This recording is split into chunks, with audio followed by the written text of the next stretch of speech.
wake up and realize all the things you have going on today. Make breakfast, get your kids up, make their lunches, get them ready for school, get yourself ready and take them to school, then get yourself to work, and then work on that project that your boss has been breathing down your neck about. Get home, make dinner, try to enjoy some family time, and then try to get some enough sleep for the next day. Now what's missing? How will you ever have time to exercise?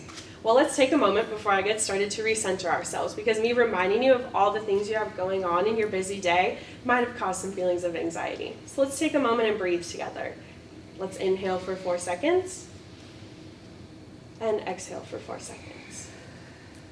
Now that we're all recentered, let's brainstorm together on ways that we can get Americans exercising, because majority of Americans are not meeting physical activity guidelines. Many cite a lack of time as their reason for not participating in exercise, but others say it's a lack of enjoyment. They just don't want to do it.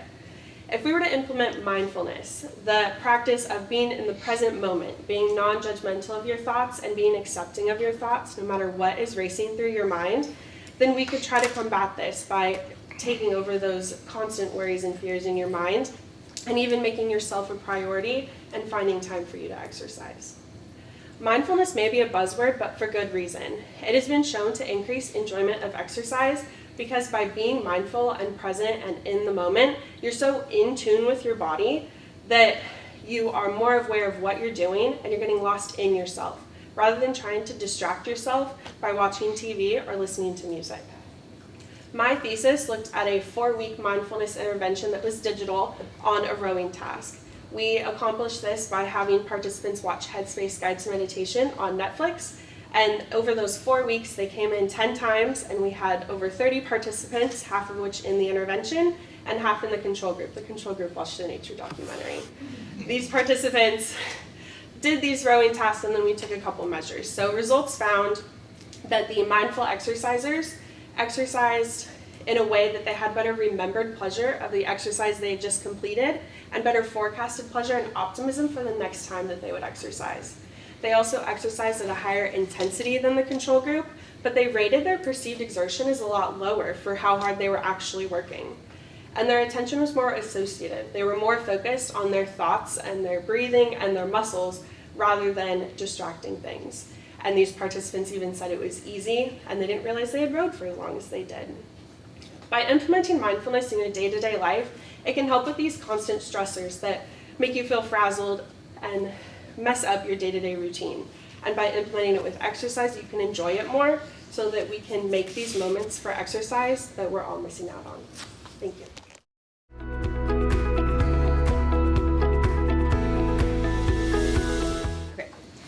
We've all been there where someone asks us to go to the store and pick up a few things. I might say, hey, can you pick up some eggs, soap, tissues, flour, and bread before heading out the door? Your mind seems to be lagging 5 seconds, and before you know it, you don't even remember what I asked for. Now imagine you had hearing loss, and you had never even heard of half the items I wanted. For many, this is a very real reality. Research shows that children who are deaf and hard of hearing struggle with everyday word learning, and this impacts their academic and linguistic success. There are obvious variables for why this might be, the first of which being the quality of their aid and how long they've had a device.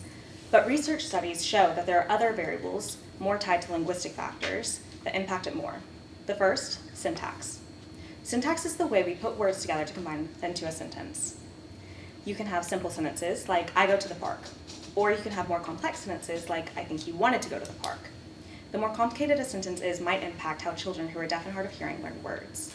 The second variable, word density. High-density words have words that sound a lot like them, like cat. Other words are low-density words, meaning they don't sound a lot like other words. These are words like orange. Using these two factors, I wanted to investigate how they impacted word learning in children with hearing loss. Knowing this might help us close the gap between children who are deaf and hard of hearing and their typically hearing peers. We designed 2 storybooks, one with high-density words and one with low-density words. Each book contained 10 nonsense single-syllable words, spread between complex syntax and simple syntax. The children were tested for immediate and delayed recall, and we found some interesting results. First, we found that all children recall fewer words after a 5-minute delay, much like how the longer you wait to go to the store, the less you're going to remember. Second, we found that children with cochlear implants knew more high-density words, meaning words that sounded a lot like other words, than low-density words, contrary to my hypothesis. And finally, we found that all children learned more in complex syntax than in simple syntax. We thought that having a more complicated sentence would make it more difficult to learn a word, but it turns out it actually might help. So what does this mean? Well, if children who are deaf and hard of hearing are intentionally sorting words that sound similar together, it might be because it allows them to fast-track word learning, meaning they get to skip a few steps. Additionally, the issue of syntax becomes clinically relevant. It's possible that we as a society underestimate children who are deaf and hard of hearing and intentionally frame language in more simple sentences. But turns out this is actually hindering their long-term success. It's been about 3 minutes, even less than my participants got. If you and I have trouble remembering such a short grocery list, how can we ask even more from our children who are deaf and hard of hearing while helping them even less?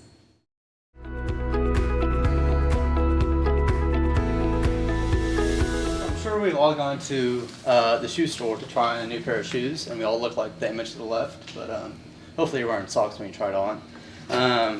And you try them on, you feel a little bit imbalanced, or you go to the beach or a pool party and you lose a flip-flop, and that unevenness that gets introduced to you as you're walking feels a bit unnatural. But the reality is, if you look at leg length measurements of 90% of the population, we have at least a half a centimeter difference from one leg to the other. And this brings forth an important question for function, because does it matter? And if so, how much? And it's important because it relates to orthotics, prosthetics, rehabilitation, surgery, sports policy for the Paralympics, as well as shoe design, and even training regimens. Similar shoes used as a benchmark for rehabilitation, as well as return to play for athletes that were injured. And so the mechanical requirement of steady speed walking is to put enough force into the ground to make sure that your body can be upheld by the ground, of course. And the way that can happen doesn't necessarily mean that there should be even function from one limb to the other. It's very variable with the way that happens. And I'm sure that you notice when you walk or run that one limb isn't doing the same thing as the other.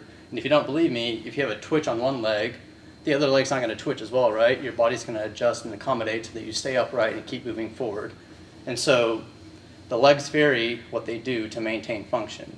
And so theoretically, if we were to induce a leg length difference outside of population norms, something super drastic, we could evaluate that and see if there's a difference in function by looking at top speed capability, right? And so what we did was we recruited 12 athletes, 6 males, 6 females, to see if there's any difference in just normal top speed capability, as opposed to when we basically put in an inch insert or an inch outsole under their shoe. So we basically extended their right limb by an inch. A drastic change, very uncommon that happens. What we found was that they ran faster in the elongated condition compared to the regular condition. So that brings forth the question, does symmetry really matter for function? And so while you may think this is an acute intervention, maybe it was a short-term adjustment that they made. I can provide you with an example of someone that's dealt with it their entire life. Let's say we have someone that has scoliosis as well as a half-inch difference from one limb to the other. This is, I'm sure you'd be like, that guy is probably messed up. That guy is Usain Bolt, right? Fastest guy in the world, and no one's going to say that he's disadvantaged. And so I know we all try to be anatomically similar, like the figure says right there, but sometimes we have to accept the fact that we're humans and we're inherently asymmetrical.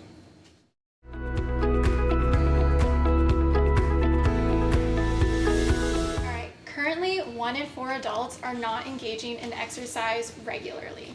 Now, research indicates that it's simply because these people just don't find exercise to be fun. However, other research indicates that when you have fun exercise experiences, it not only motivates you to engage in that exercise, but it's also for you to sustain that engagement over time. So what's a way that we could potentially make exercise fun? Imagine this. You slip on that virtual reality headset and suddenly you're transported to a wondrous cave. Now in this cave, as you begin to row, you swear you can feel the breeze on your skin and you can clearly hear the water trickling down all around you. This immersive experience isn't just entertainment, it's where exercise can become an adventure. Now, how is that really different from a 2D experience that a lot of us are used to? Well, we kind of looked into that with a study we conducted here at TCU. We had participants undergo 3 different conditions. First, a control, so no sound or video, then a 2D experience with the screen in front of them and sound, and then a 360 condition with utilizing an Oculus headset. Results, in each session, they wrote for 30 minutes continuously at their own self-selected pace.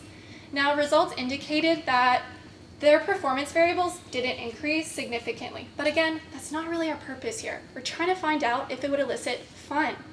So other results indicated that the 360 condition, the participants felt significantly more like they were there in comparison to the other conditions, while also significantly increasing their disassociative attention, meaning that it was able to have them focus away from those internal sensations such as fatigue and discomfort. Other results indicated that it increased their levels of enjoyment by having them totally feeling as if they were there. So all in all, the 360 experience had the participants feeling like they were there. It had their attention focusing on the adventure of being there. And then lastly, they had fun while exercising. So in conclusion, virtual reality has the potential of revolutionizing exercise by combining having fun while maintaining the effects of still having an effective exercise. So the next time you're considering skipping your exercise, maybe slip on that virtual reality as the world you want to play in is just waiting for you to select. Thank you.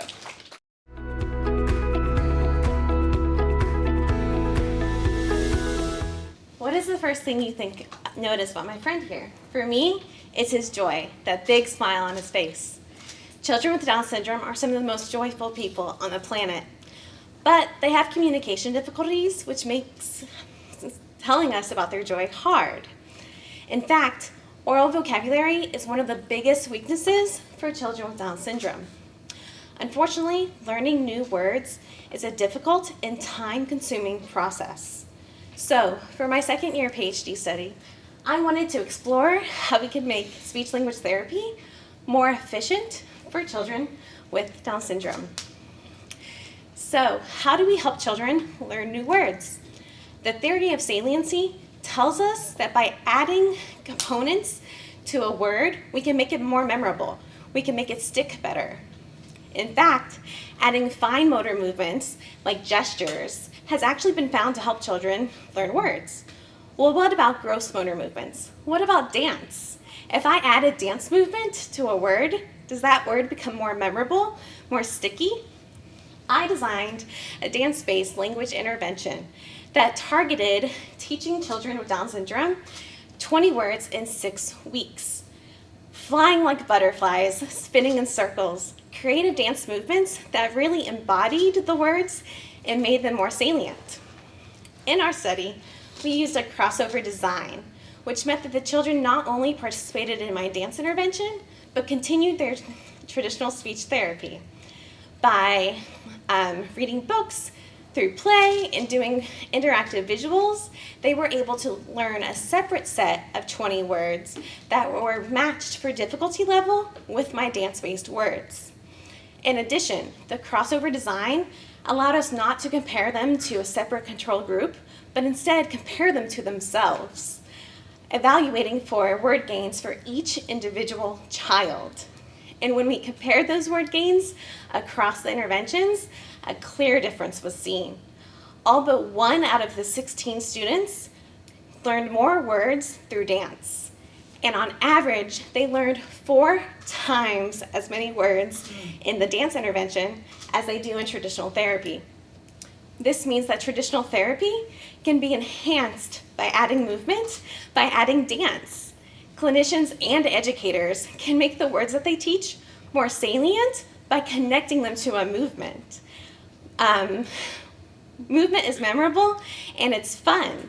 And as you can see in this picture of my friend here, who is showing off how he can be a butterfly, a word that he learned in our dance interventions, he has so much joy. And now he has so many more words to express that joy.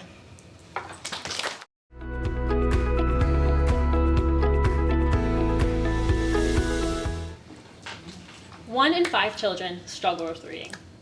Obviously, we know this affects them in school and academics, but what we don't think about is how this can affect them in everyday life.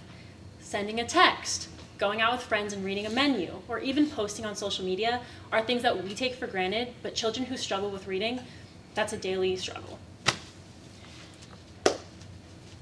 If you're a caregiver of a child that struggles with reading, you are told, read with them for 20 minutes, it'll get fixed.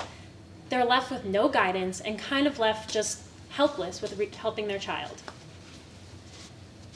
I wanted to take a whole child approach, and I wanted to look at the social and emotional aspect of reading. Because in traditional reading, you are given a bunch of letters, sound them out, blend them together, boom, you just read a word.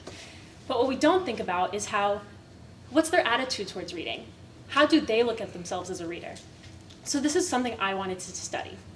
We took 3 caregivers, we taught them each 3 strategies, and within that, we had them read for 20 minutes. We took a survey of the child's reading self-perception and attitude before and after the reading intervention to see if there was a difference. The reading attitude questions were such as, would you rather read or play video games? And the reading self-perceptions were, how comfortable were you with your caregiver while reading? Unfortunately, we didn't find any change. But what this tells us is that there is a social and emotional aspect of reading. We can't just give them technical reading intervention. We have to find a way to get our children to want to read and see themselves as readers.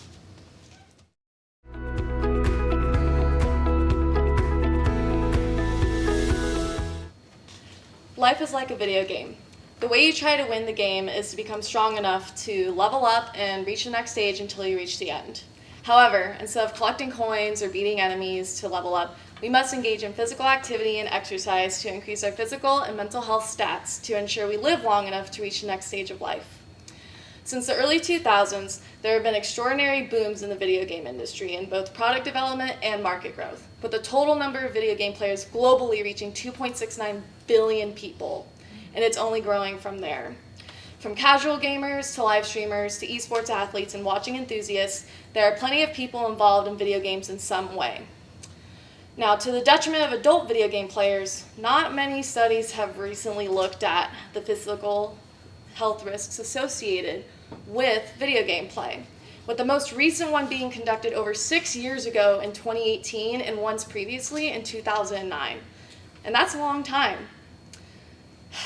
Now, this is due to the notion that adult video game players are just as sedentary as their youth counterparts, and that since they're physically sedentary, there's no reason for us to continue this research. However, this is not the case, and times have changed, and video game players of all ages and skill levels are just as deserving of living long, healthy lives as non-gamers. In a research study I'm conducting for my dissertation, we're seeing increases in video game play and decreases in physical activity compared to the numbers reported in 2009 and 2018. Our study involves participants completing an online survey in which they reported their demographic and health history information and their video game play and physical activity behaviors. We're seeing that, on average, our participants are playing 4 hours of video games during a weekday and 5 hours of games on a weekend day. And out of 7 days, they're playing 5 days a week of video games. That's 4 to 5 hours a day, 7 days or 5 days a week out of 7. Now, compared to 2018, these numbers are 2 times higher compared to a weekend day and a weekday. Now, from 2009, this number is 4 times higher from a weekday and 5 times higher from a weekend day. When looking at physical activity, the average amount of time people spent engaged in moderate to vigorous physical activity was 5 hours a week compared to 26 minutes per week today. This number is about 12 times less than what has been previously reported. Clearly, there is a difference in the amount of time adults spend playing video games compared to how much they spend exercising and playing video games. Although our study is still ongoing, we're hoping to provide updated information to both healthcare professionals and esports coaches to help better aid the health of this population. Everyone deserves a chance to live a long, healthy life. And so what's the difference of choosing a different way to play?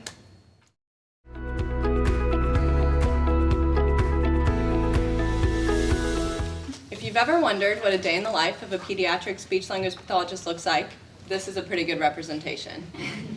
We get to hang out with kids, we get to wear a lot of hats, and a lot of stickers on our faces too. This is Channing. She has severe hearing loss, and wears bilateral cochlear implants. So that means she has things on her ears to help her hear. I spent 2 summers with Channing assessing her language, and as you can tell, she needed some pretty wacky things to keep her motivated. For kids like Channing, who are deaf and hard of hearing, they have a hard time learning language, motivation, just learning in general, and so many things. And they know that these things are hard for them. So my study looked at what are some factors that could be causing language to be so hard for these kids. Research has shown us that children who are deaf and hard of hearing struggle with phonological awareness. Phonological awareness is the way you think about and manipulate sounds. So when you're learning to read, you hear the sounds b, at, and blend them together to make the word bat. That's what we call blending. So the question is, how does access to sound affect things like phonological awareness? So something that has been explored is word density. A word can be high density or low density. A high density word is a word like cake, where you can change one sound and make a lot of different words. So cake can become make or take, things like that. A low density word is a word where you change one sound and it doesn't make a lot of other words. So like cry. My study looked at if word density impacts the phonological awareness for the children who are deaf and hard of hearing. We did this with 110 kids, 59 who are deaf and hard of hearing, and 51 with typical hearing, and we explored and assessed their blending and phonological awareness skills annually over 4 different time points, from the age of 5 to the summer after 2nd grade. And we did this with growth curve models in a multi-level modeling framework. And what we found was that children who were deaf and hard of hearing performed better on the high density words than the low density words. So they were better at blending the word, like our example cake, that sounded like a lot of other different words. However, for our typical hearing kids, it didn't matter if you gave them a high density or low density word. That didn't impact how they were going to perform on this task. So thinking back to Sweet Channing, if we better understand what's impacting their phonological awareness skills, we can better tailor intervention and teach her specific words that can help her have better success later in life. And maybe, just maybe, we won't have to put stickers on our faces. Thanks, guys.